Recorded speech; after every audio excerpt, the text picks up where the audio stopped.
ಇದಕ್ಕೆ ಎಷ್ಟು ಇತಿಹಾಸ ಇದೆ ಅಂತ ಹುಡುಕೊಂತ ಹೋಗಿಬಿಟ್ರೆ 100 ವರ್ಷದ ಹಿಂದೆ ಇತ್ತೇನು ಅಂತ ಕೇಳಿದ್ರೆ ಇತ್ತು ಅಂತ ಗೊತ್ತಾಗ್ತದೆ.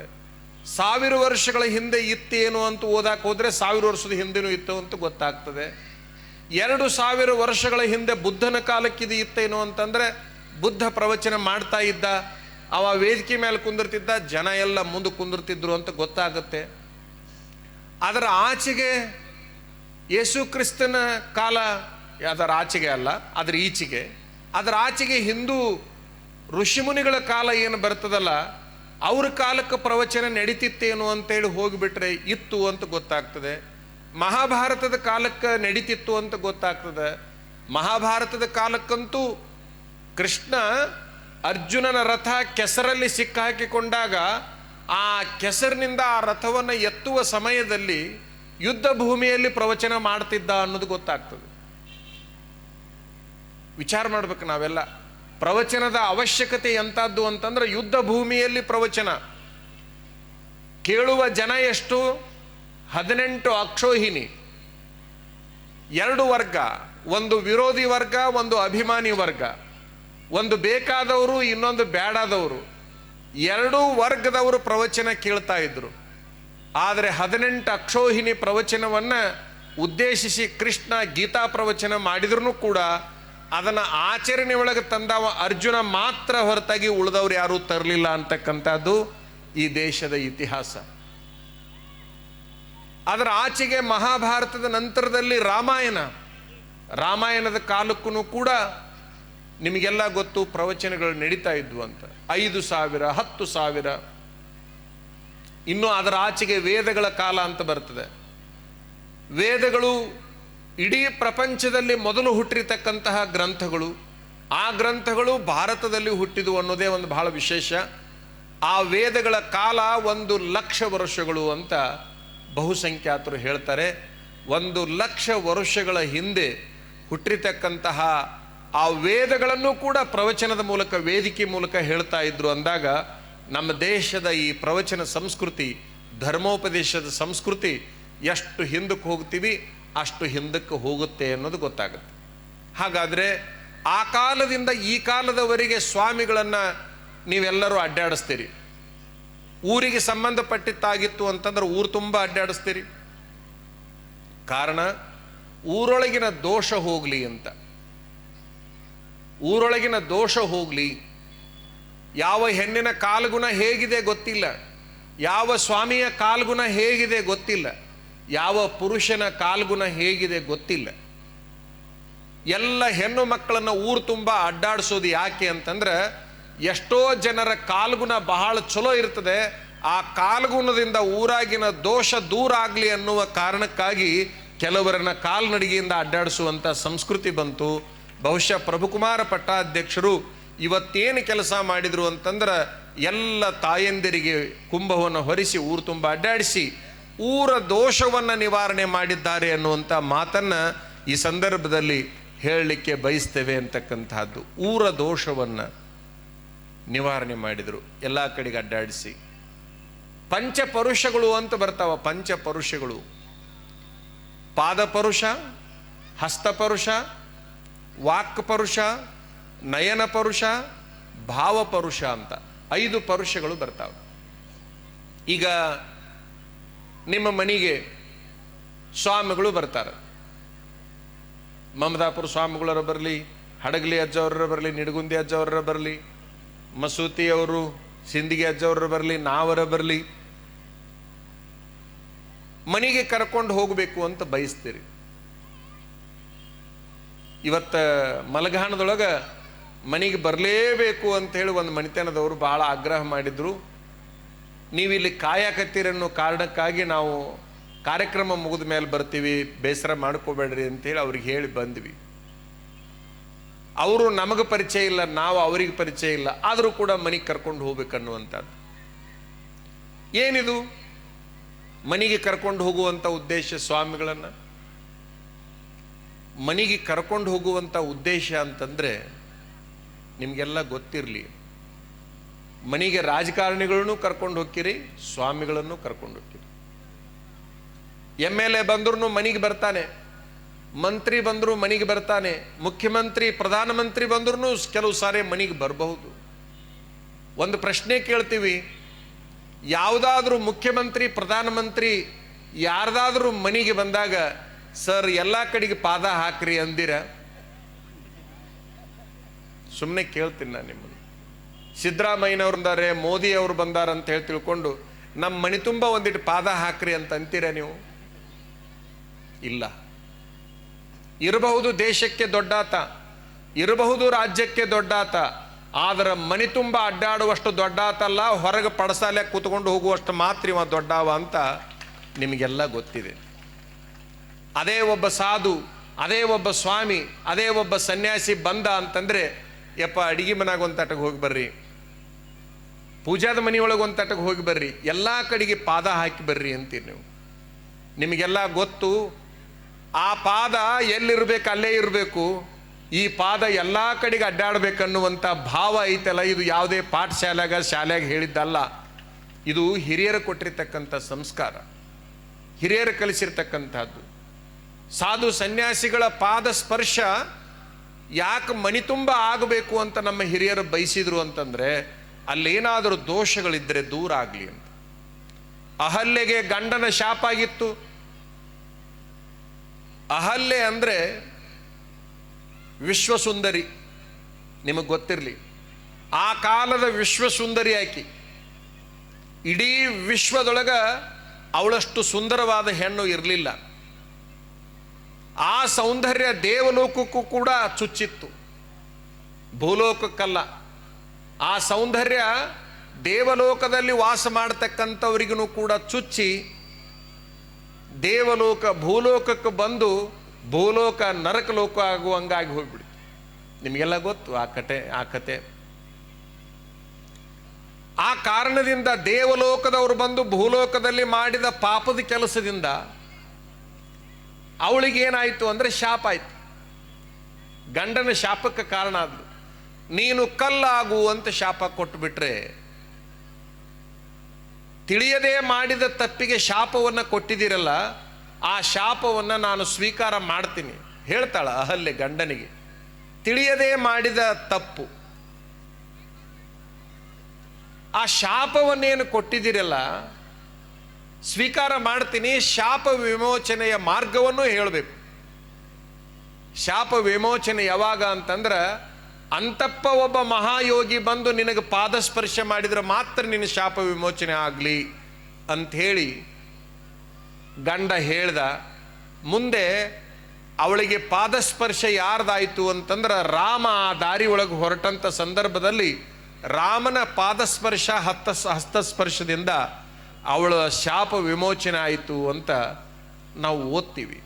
ಅಂದರೆ ಸಾಧು ಸನ್ಯಾಸಿಗಳು ಮನೆಯೊಳಗೆ ಬಂದು ಹೋದರು ಅಂತಂದರೆ, ಮನೆಯೊಳಗೆ ಏನಾದರೂ ದೋಷ ಇತ್ತು ಅಂತಂದ್ರೆ ಅದು ದೂರ ಆಗುತ್ತೆ ಅನ್ನುವಂಥ ಕಾರಣಕ್ಕಾಗಿ, ನೀವು ಹೊಸ ಮನೆ ಕಟ್ಟಿದ್ರಿ ಅಂತಂದ ಕೂಡಲೇ ಏನೇನು ಒಳಗೆ ಹೋಗಿಸ್ತೀರಿ? ಗೃಹ ಪ್ರವೇಶದಲ್ಲಿ ಗೋ ಪ್ರವೇಶ, ಗೋವು ಹೌದಲ್ಲ, ಗೃಹ ಪ್ರವೇಶದಲ್ಲಿ ಗೋ ಪ್ರವೇಶನೂ ಇರ್ತದೆ, ಗುರು ಪ್ರವೇಶನೂ ಇರ್ತೈತಿ.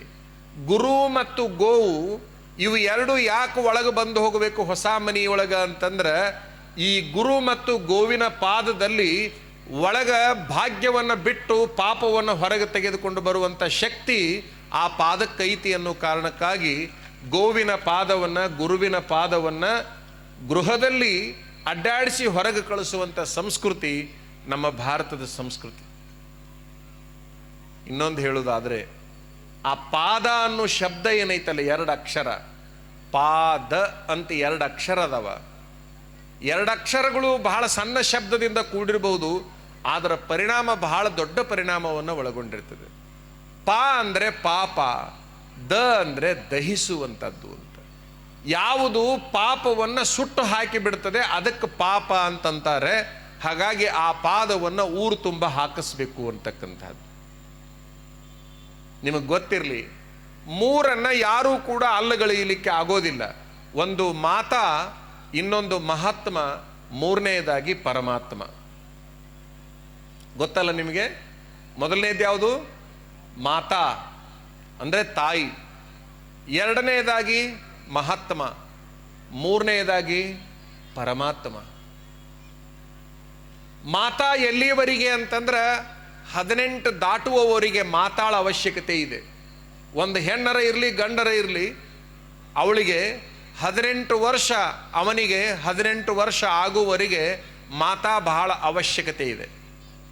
ಯಾವಾಗ 18 ವರ್ಷ ಆಯಿತೋ 18 ವರ್ಷದಿಂದ 60 ದಾಟೋ ತನಕ ಮಹಾತ್ಮರ ಹತ್ತಿರ ಇರಬೇಕು. ಆಗಾಗ ಹೋಗುದು ಬರೋದು ಮಾಡಬೇಕು.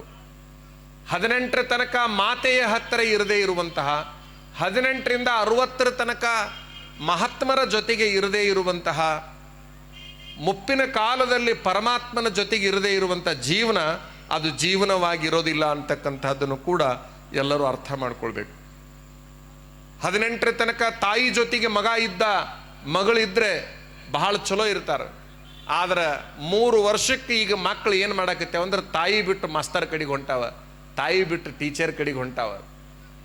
ನಿಮಗೆಲ್ಲ ಗೊತ್ತಿರಲಿ, 18 ವರ್ಷದ ತನಕನೂ ಕೂಡ ತಾಯಿ ಜೊತೆಗೇನೆ ಆಡಬೇಕಾಗಿರುವಂಥ ಮಗು 3.5 ವರ್ಷಕ್ಕೆ ಶಾಲೆಗೆ ಹೋಗಿಬಿಡ್ತದೆ. ಮುಂದೆ ಎಲ್ಲಿ ತನಕ ಹೋಗುತ್ತದೋ ಡಿಗ್ರಿ ಮುಗಿಯೋ ತನಕನೂ ಕೂಡ ತಾಯಿ ಸಂಪರ್ಕವನ್ನು ಕಡ್ಕೊಂಡ್ಬಿಡ್ತದೆ. ಯಾವಾಗ ಡಿಗ್ರಿ ಮುಗೀತೋ ಸ್ವಲ್ಪ ದಿವಸದಾಗ ಕೆಲಸಕ್ಕೆ ಹೋಗಿಬಿಡ್ತದೆ, ಅವಾಗೂ ಕೂಡ ತಾಯಿ ತಂದೆ ಸಂಪರ್ಕ ಇಲ್ಲ. ಅದರ ನಂತರದಲ್ಲಿ ಸೀದಾ ಅದು ಎಲ್ಲಿಗೆ ಹೋಗುತ್ತೆ ಅಂದ್ರೆ ಮದುವೆ ಆಗಕ್ಕೆ ಹೋಗುತ್ತೆ. ಮದುವೆ ಆತು ಅಂತಂದ್ರೆ ಮತ್ತೆ ಹೆಂಡತಿ ಕರ್ಕೊಂಡು ಯಾವ್ದಾರ ಊರಿಗೆ ಹೋಗ್ತೈತಿ. ಹಡಿಯೋದು ಒಂದೇ ಕೆಲಸ ಆಯ್ತೇ ಹೊರತಾಗಿ ತಾಯಿದು ಉಳಿದಿದ್ದು ಯಾವ ಕೆಲಸ ಆಗಲಿಲ್ಲ. ಹಾಗಾಗಿ ಇವತ್ತಿನ ಕಾಲಕ್ಕೆ ಎಷ್ಟೋ ಜನ ತಂದೆ ತಾಯಿಗಳು ಸಾಯುವ ಕಾಲ ಬಂದಾಗೂ ಕೂಡ ಮಕ್ಕಳು ಅಲ್ಲಿ ಬರುವಲ್ಲರಾಗ್ಯಾರ. ಯಾಕಂದ್ರೆ 18ರ ತನಕ ಸರಿಯಾಗಿ ತಾಯಿ ಜೊತೆಗೆ ಆ ಮಗು ಇಲ್ಲದಕ್ಕೆ ಅದು ಸತ್ರು ಬರಲಾರ್ದಂಥ ಪರಿಸ್ಥಿತಿಗೆ ನಿರ್ಮಾಣ ಆಗಿದೆ ಅದರ ಮನಸ್ಸು.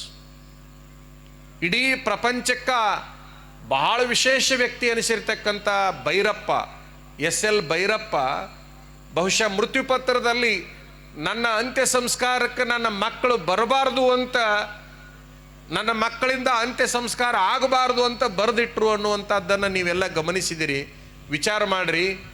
ಸಾಹಿತ್ಯ SL ಭೈರಪ್ಪ ಇನ್ನೂ ಪುಸ್ತಕ ಬರೆಯಾಕ ಹತ್ಯಾನ ಅಂತಂದ್ರೆ ಪ್ರಿಂಟ್ ಆಗೋದಲ್ಲ, ಇನ್ನೂ ಪುಸ್ತಕ ಬರೆಯಾಕ ಹತ್ಯಾನ ಅಂತಂದ್ರೆ ಆಗಲೇ ಇಡೀ ಪ್ರಪಂಚದಲ್ಲಿ 20 ಲಕ್ಷ ಜನ ಆ ಪುಸ್ತಕವನ್ನು ಖರೀದಿ ಮಾಡಲಿಕ್ಕೆ ಪಾಳೆದಾಗ ನಿಂದಿರ್ತಿದ್ರಂತ. ಎಷ್ಟು? ಇಡೀ ಪ್ರಪಂಚದೊಳಗೆ 1,000 ಪುಸ್ತಕ ಮಾಡಿದರೆ 100 ಪುಸ್ತಕ ಮಾರೋದು ಕಷ್ಟ ಇದೆ. 1,000 ಪುಸ್ತಕ ಪ್ರಿಂಟ್ ಮಾಡಿದರೆ 100 ಪುಸ್ತಕ ಮಾರೋದು ಕಷ್ಟ ಐತಲ್ಲ. ಅಂಥದ್ದು SL ಭೈರಪ್ಪ ಒಂದು ಪುಸ್ತಕವನ್ನು ಪ್ರಿಂಟ್ ಮಾಡಿದರೆ ಅಲ್ಲ, ಬರೀಲಿಕ್ಕೆ ಪ್ರಾರಂಭ ಮಾಡಿದರೆ 20 ಲಕ್ಷ ಜನ ವಿಶ್ವದಲ್ಲಿ ಆ ಪುಸ್ತಕವನ್ನು ಕಾಯ್ತಾ ಕುಂದಿರ್ತಿದ್ರು. ಅಂತಹ ವಿಶ್ವದ 20 ಲಕ್ಷ ಜನರನ್ನ ಏಕಕಾಲಕ್ಕೆ ಆಕರ್ಷಣೆ ಮಾಡುವ ಭೈರಪ್ಪ ಬಹುಶಃ ಮಕ್ಕಳಿಂದ ನನ್ನ ದೇಹದ ಅಂತ್ಯ ಸಂಸ್ಕಾರ ಆಗಬಾರದು ಅನ್ನೋದಾದರೆ ಅಲ್ಲಿ ಏನು ಕಾರಣ ಆಗಿರಬೇಕು ಅಂತಕ್ಕಂಥದ್ದನ್ನು ತರ್ಕ ಮಾಡಿದರೆ 100 ದಾರಿಗಳು ಕಾಣ್ತವೆ. ವಿಚಾರ ಮಾಡ್ರಿ. ಪರಿಸ್ಥಿತಿ ಯಾಕೆ ನಮಗೆ ಆಗಲೇ ಇವರು ಹೂವಿನ ಇಪ್ಪರಿಗೆ ದೇವ್ರ ಇಪ್ಪರಿಗೆ ಶಾಸಕರು ಒಂದು ಬಹಳ ಚಲೋ ಮಾತು ಹೇಳಿ ಹೋದರು. ಶಾಸಕರು ಹಾಗೇ ಹೊರಟಿದ್ರು, ಇಲ್ಲ ಮಾತಾಡಿ ಹೋಗ್ರಿ ಅಂತೇಳಿ ನಾವೇ ಕುಂದರ್ಸಿದ್ವಿ. ಅವ್ರು ಮಾತಾಡಬೇಕಾದ್ರೆ ಬಹಳ ಚಲೋ ಹೇಳಿದರು. ಇವತ್ತು ಬರ್ತಾ ಇರುವಂತಹ ಮನುಷ್ಯನ 100 ಸಮಸ್ಯೆಗಳು ಯಾರಿಂದಾದರೂ ದೂರ ಆಗ್ತಾವಂದರೆ ಅದು ಕೇವಲ ಮಠಾಧಿಪತಿಗಳಿಂದ ದೂರ ಆಗ್ತಾವ ಅನ್ನುವಂಥ ಆ ಶಾಸಕರ ಮಾತು ಬಹಳ ವಿಶೇಷವಾಗಿತ್ತು. ಅದನ್ನು ಎಷ್ಟು ಜನ ಕೇಳಿದ್ರೋ ಬಿಟ್ಟರೋ ಗೊತ್ತಾಗಲಿಲ್ಲ.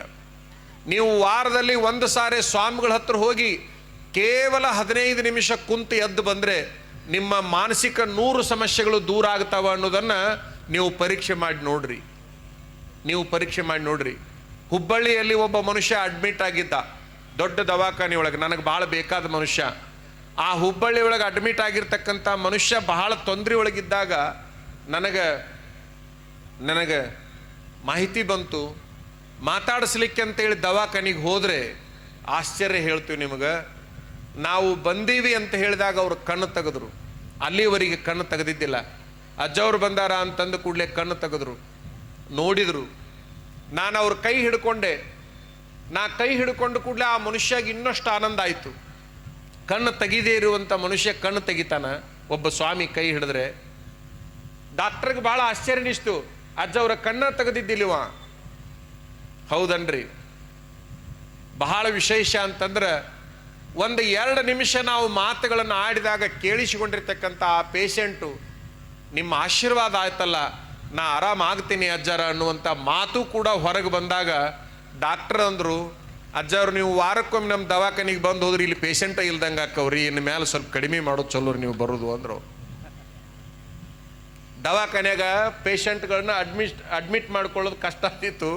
ಇದೆಯಂತಾದ್ರಿ ನಮ್ಮಲ್ಲಿ ಭಾಳ ದಿವಸ ಇದ್ರೆ ನಾವು ಬದುಕ್ತೀವಿ, ನೀವು ಹಿಂಗೆ ಬಂದು ಕಣ್ಣು ತೆಗಿಲಾರ್ದನ್ನು ಕಣ್ಣು ತೆಗಿಸಿ ಮಾತಾಡ್ಲಾರ್ದನ್ನು ಮಾತಾಡಿಸಿ ಹೋಗಿಬಿಟ್ರೆ ನಮ್ಮ ಗತಿ ಏನು ಅಂತ ಡಾಕ್ಟರ್ ಹೇಳಿದರು ನಮಗೆ. ಈ ಶಾಸಕರು ಹೇಳಿದ ಮಾತೇನೈತಲ್ಲ ಅದು 100ಕ್ಕೆ 100 ಸತ್ಯ. ಸ್ವಾಮಿಗಳ ಹತ್ರ ಹೋಗಬೇಕಾಗಿದ್ದು ಸ್ವಾಮಿಗಳಿಗೆ ಕಾಣಿಕ ಕೊಡಲಿಕ್ಕೆಲ್ಲ, ನಮ್ಮ 100 ಸಮಸ್ಯೆಗಳನ್ನು ದೂರ ಮಾಡಿಕೊಳ್ಳಿಕ್ಕೆ ಹೋಗೋದೇ ಹೊರತಾಗಿ ಮತ್ಯಾವ ಕಾರಣಕ್ಕೆ ಅಲ್ಲ ಅಂತಕ್ಕಂಥದ್ದು ನಿಮ್ಮ ತಲೆಯಾಗಿರಲಿ. ಆ ಕಾರಣಕ್ಕಾಗಿ ಸ್ವಾಮಿಗಳು ಬಹಳ ಅನಿವಾರ್ಯ. ಸ್ವಾಮಿಗಳಲ್ಲಿ 5 ಇರ್ತಾವ. ಅವರ ಪಾದದಲ್ಲಿ, ಅವರ ಕೈಯಲ್ಲಿ, ಅವರ ಮಾತಿನಲ್ಲಿ, ಅವರ ದೃಷ್ಟಿಯಲ್ಲಿ, ಅವರ ವಾಣಿಯಲ್ಲಿ, ಅವರ ಹೃದಯದಲ್ಲಿ ಒಂದಿಷ್ಟು ಒಳ್ಳೆ ಶಕ್ತಿಗಳು ಅಡಗಿದಾವ. ಪಾದಸ್ಪರ್ಶ ಒಳಗ ಪಾದ ಹೋಗಿ ಬಂತು ಅಂದ್ರೆ ಅದರ ಪರಿಣಾಮ ಬೇರೆನೇ ಇರ್ತದೆ. ಈಗಿನ ಕಾಲಕ್ಕೆ ಬಹಳ ಓದಿರ್ತಕ್ಕಂಥ ಹುಡುಗರು, ವೈಚಾರಿಕ ಹುಡುಗರು ಯಾರು ಅದನ್ನು ನಂಬೋದಿಲ್ಲಲ್ಲ, ನನ್ನ ಹತ್ರ ಚರ್ಚೆಗೆ ಬಂದ್ರೆ ಅವ್ರ ನಂಬಿಸೇ ಕಳಿಸ್ತೀನಿ ನಾನು. ನನಗೆ ಗೊತ್ತು ಹೇಗೆ ನಂಬಿಸ್ಬೇಕು ಅಂತ. ನಿಮಗೆ ಗೊತ್ತಿರಲಿ, ಪಾದ ಎಲ್ಲಿ ಅಡ್ಡಾಡ್ತಾವ ಅಲ್ಲಿ ಏನಾದರೂ ಬಿಟ್ಟ ಹೋಗ್ತಾವ ಗೊತ್ತಿರಲಿ. ನಾವು ಹಿಂಗೆ ಮನೆಯೊಳಗೆ ಪಾದ ಇಡ್ತೀವಿ ಅಂತಂದ್ರೆ ಪಾದ ತಕೊಂಡು ಹೋಗಿರ್ಬೋದು, ಆದ್ರೆ ಪಾದದ ಗುರುತನ್ನು ನಮ್ಮ ಕಡೆಯಿಂದ ತಕೊಂಡು ಹೋಗೋಕ್ಕಾಗಲ್ಲ. ನಿಮ್ಮ ಮನೆಯೊಳಗೆ ಏನು ಹೆಜ್ಜೆ ಇಟ್ಟಿರ್ತೀವಲ್ಲ ಆ ಹೆಜ್ಜೆಯ ಗುರುತನ್ನು ಮರಳಿ ತಕೊಂಡು ಹೋಗ್ಲಿಕ್ಕೆ ಆಗೋದಿಲ್ಲ. ಒಂದು ಯಾವುದಾದ್ರೂ ಮನೆತನಕ್ಕೆ ದೊಡ್ಡ ಪ್ರಮಾಣ ಕಳ್ಳತನ ಆಯಿತು ಅಂತಂದರೆ ಆಗಿಂದಾಗ ಪೊಲೀಸರು ಏನು ತೊಗೊಂಡು ಬರ್ತಾರಂದ್ರೆ ನಾಯಿ ತೊಗೊಂಡು ಬರ್ತಾರೆ. ಪೊಲೀಸರು ನಾಯಿ ತೊಗೊಂಡು ಬಂದು ಕೈ ಬಿಟ್ಟು ಬಿಟ್ರೆ ಸಾಕು, ಕಳ್ಳ ಎಲ್ಲೆಲ್ಲಿ ಅಡ್ಡಾಡ್ಯಾನ ಅಲ್ಲೆಲ್ಲಿ ಅಡ್ಡಾಡ್ತದೆ ನಾಯಿ. ಯಾಕಂತಂದ್ರೆ ಆ ಕಳ್ಳನ ಕಾಲಿನ ಗುರುತುಗಳನ್ನು ಗುರುತಿಸುವಂಥ ಶಕ್ತಿ ನಾಯಿಗೆ ಮಾತ್ರ ಐತಿ ಅಂತಕ್ಕಂಥದ್ದನ್ನು ನಾವು ಅರ್ಥ ಮಾಡ್ಕೊಳ್ಬೇಕು. ನಾಯಿಯ ಮೂಗಿಗೆ ಗೊತ್ತಾಗುತ್ತಾ ಇವನ ಕಾಲುಗಳು ಎಲ್ಲೆಲ್ಲಿ ತಿರುಗಾಡವ ಅಂತೇಳಿ, ಹಂಗೆ ಮನುಷ್ಯನ ತಲೆಗೆ ಗೊತ್ತಾಗಬೇಕು ಇದು ಮಹಾತ್ಮರ ಪಾದದ ಗುರುತು ಅಂತೇಳಿ. ನಾಯಿಗೆ ಗೊತ್ತಾಗಿದ್ದು ಮನುಷ್ಯನಿಗೆ ಯಾಕೆ ಗೊತ್ತಾಗಬಾರ್ದು? ಅಂದರೆ ಈ ಕೈ ಅದಾವಲ್ಲ, ಕೈ ಸ್ವಾಮಿಗಳು ಮನೆಗೆ ಬಂದಾಗ ನೀವೇನು ಮಾಡ್ತೀರಿ? ಸ್ವಾಮಿಗಳು ಮನೆಗೆ ಬಂದಾಗ ಏನು ಮಾಡ್ತೀರಿ? ಕಾಯಿ ತೊಗೊಂಡ್ಬರ್ತೀರಿ, ಉತ್ತತ್ತಿ ತೊಗೊಂಡು ಬರ್ತೀರಿ, ಕಲಸಕ್ರಿ ತೊಗೊಂಡು ಬರ್ತೀರಿ, ಹಿಂಗೆ ಮುಟ್ಟಿಸಿ ಅಜ್ಜವ್ರ ಕಾಯಿ ಆಶೀರ್ವಾದ ಮಾಡಿಕೊಡ್ರಿ ಅಂತೀರಿ. ದೇವಸ್ಥಾನಕ್ಕೆ ಕಾಯಿ ತೊಗೊಂಡು ಹೋದ್ರೆ ಏನು ಮಾಡ್ತಾನೆ ಪೂಜಾರಿ? ಏನು ಮಾಡ್ತಾನೆ ಹುಡುಗರು? ನೀವೇ ಹೇಳ್ರಿ, ಕರೆಕ್ಟ್ ಅದಿರಿ. ಗುಡಿಯಾಗ ಕಾಯಿ ತೊಗೊಂಡು ಹೋದ್ರೆ ಏನು ಮಾಡ್ತಾನೆ ಅವ ಪೂಜಾರಿ? ಒಡೆದು ಕೊಡ್ತಾನೆ. ಸ್ವಾಮಿಗಳ ಹತ್ರ ಕಾಯಿ ತೊಗೊಂಡು ಹೋದ್ರೆ ಅವ್ರೇನು ಮಾಡ್ತಾರೆ? ಮುಟ್ಟಿ ಕೊಡ್ತಾರೆ. ಗುಡಿಯಾಗ ಒಬ್ಬ ಒಡೆದು ಕೊಡ್ತಾನ, ಮಠದಾಗ ಒಬ್ಬವ ಮುಟ್ಟಿ ಕೊಡ್ತಾನ. ಒಡೆದು ಕೊಟ್ಟಿದ್ದು ತಿನ್ನಾಕ, ಮುಟ್ಟಿ ಕೊಟ್ಟಿದ್ದು ಪೂಜೆ ಮಾಡಕ್ಕೆ. ಒಡೆದು ಕೊಟ್ಟಿದ್ದು ಚಟ್ನಿಗೆ, ಸಾರಿಗೆ, ಪಲ್ಯಕ್ಕೆ, ಮುಟ್ಟಿ ಕೊಟ್ಟಿದ್ದು ಮಾತ್ರ ಜಗಲಿ ಮೇಲಿಟ್ಟು ಮನಾಗಿಟ್ಟು ಪೂಜೆ ಮಾಡಕ್ಕೆ. ಪೂಜಾರಿಗೂ ಸ್ವಾಮಿಗಳಿಗೂ ವ್ಯತ್ಯಾಸ ಹೇಳಕತ್ತೀನಿ ನಿಮ್ಗೆ. ವ್ಯತ್ಯಾಸ ಬಹಳ ಐತಿ. ಪೂಜಾರಿಗೆ ಮತ್ತು ಗುಡಿಯಾಗಿರೋ ಪೂಜಾರಿಗೆ, ಮಠದಾಗಿರೋ ಸ್ವಾಮಿಗೆ ಬಹಳ ವ್ಯತ್ಯಾಸದ. ಒಬ್ಬ ಒಡೆದು ಕೊಡ್ತಾನ, ಒಬ್ಬ ಮುಟ್ಟಿ ಕೊಡ್ತಾನೆ. ಮುಟ್ಟಿ ಕೊಟ್ಟಿದ್ದು ಜಗಲಿ ಮೇಲೆ ಹೋಗತಿ ಅಥವಾ ಬಾಗಲದ ಮೇಲೆ ತಲೆ ಮೇಲೆ ಹೋಗತಿ, ಒಡೆದು ಕೊಟ್ಟಿದ್ದು ಅಡಿಗೆ ಮನೆಗೆ ಹೋಗತಿ. ಆ ಮುಟ್ಟಿ ಕೊಡುವಾಗಿನ ಮಜಾ ಏನೈತಲ್ಲ, ನಾನೇನೋ ಆ ಕಾಯಿ ಮೇಲೆ ಹಿಂಗೆ ಕೈ ಇಟ್ಟು ತಕ್ಕೊಂತೀನಿ, ನನ್ನ ಕೈ ತಕ್ಕೊಂಡಿರ್ಬೋದೇ ಹೊರತಾಗಿ ಆ ಕೈಯ ಗುರುತೇನಿರ್ತೈತಲ್ಲ ಅದರ ಮೇಲೆ ಅದನ್ನು ಯಾವಾಗೂ ಕೂಡ ತಗೊಳ್ಳಿಕ್ಕೆ ಆಗೋದಿಲ್ಲ. ಹಾಗಾಗಿ ಸ್ವಾಮಿಗಳ ಹತ್ರ ಕಾಯಿ ತಂದು ಯಾಕೆ ಮುಟ್ಟಿಸ್ಕೊಂಡು ಹೋಗ್ತೀರಿ ಅಂತಂದ್ರೆ, ಸ್ವಾಮಿಗಳು ನಮ್ಮ ಹತ್ರ ಈ ಭಾಳ ಹೊತ್ತು ಇರೋಕ್ಕಾಗೋದಿಲ್ಲ, ಅವ್ರ ಕೈ ನಮ್ಮ ಕಾಯಿ ಮೇಲೆ ಇತ್ತಂದ್ರೆ ಆ ಕಾಯಿ ನಮ್ಮನ್ನು ಕಾಯ್ತೈತಿ ಅನ್ನುವಂಥ ಭಾವ ನಮ್ಮ ಜನರಿಗಿರೋದ್ರಿಂದ ಕಾಯಿ ಮುಟ್ಟಿಸ್ಕೊಂಡು ಹೋಗ್ತಕ್ಕಂಥ ಸಂಸ್ಕೃತಿ ಬಂತು. ಕಾಯಿ ಮುಟ್ಟಿಸ್ಕೊಂಡು ಹೋಗುವಂಥದ್ದು. ಗುಡಿಗೆರ ಕಾಯಿ ತಗೊಂಡು ಹೋಗ್ರಿ, ಸ್ವಾಮಿಗಳ ಹತ್ರ ಕಾಯಿ ತಗೊಂಡು ಹೋಗ್ರಿ. ನೀವು ಕಾಯಿ ತಗೊಂಡು ಹೋಗುವಾಗ ಏನು ಮಾಡಿ ನೋಡ್ತೀರಿ? ಕಾಯಿ ಖರೀದಿ ಮಾಡ್ಬೇಕಾದ್ರೆ ನೀವು ಹೇಳ್ರಿ, ದೊಡ್ಡರ ಹುಡುಗರು ನಗಲಲ್ಲಿ ಕೇಳೋದು ಬೇಡ. ಕಾಯಿಯನ್ನು ಬಾರಿಸಿ ನೋಡ್ತೀರಿ, ಕಾಯಿಯನ್ನು ಅಳಿಗಾಡಿಸಿ ನೋಡ್ತೀರಿ. ಅಳಿಗಾಡಿಸಿ ನೋಡೋದು ಅದಕ್ಕೆ ನೀರು ಐತೆ ಇಲ್ಲ ಅಂತ, ಬಾರಿಸಿ ನೋಡೋದು ಅದಕ್ಕೆ ಚಲೋ ಐತೆ ಇಲ್ಲ ಅಂತ ಅರ್ಥ. ಒಂದ್ರಾಗ ನೀರು ಪರೀಕ್ಷೆ, ಇನ್ನೊಂದ್ರಾಗ ಚಲೋ ಐತೆ ಇಲ್ಲ ಅಂತ ಪರೀಕ್ಷೆ. ಕಾಯಿ ಕಣ್ಣು ಅಂತ ಶಬ್ದ ಬಂತು, ಚಲೋ ಐತೆ ಅಂತ ಅರ್ಥ. ಕೊಟ್ ಅಂತ ಬಂತು, ಕೆಟ್ಟೈತಿ ಅಂತ ಅರ್ಥ. ಸೌಂಡ್ನ್ಯಾಗ ನಮ್ಮ ಜನ ಗುರುತಿಸಿದ್ರ ಅದನ್ನ, ಹೌದಲ್ಲ? ಆ ಕಣ್ಣು ಅನ್ನೋದ್ರೊಳಗ ಕೊಟ್ಟ ಅನ್ನೋದ್ರೊಳಗನ ಎಷ್ಟು ಮಜಾ ಐತಿ ನೋಡ್ರಿ. ಕೆಟ್ಟೈತೋ ಚಲೋ ಐತೆ ಅನ್ನೋದನ್ನ ತಿಳ್ಕೊಳ್ಳೋ ಸಲುವಾಗಿ ಕಾಯಿಯನ್ನ ಬಾರಿಸ್ತಾ ಇದ್ರು, ಹೌದಲ್ಲ?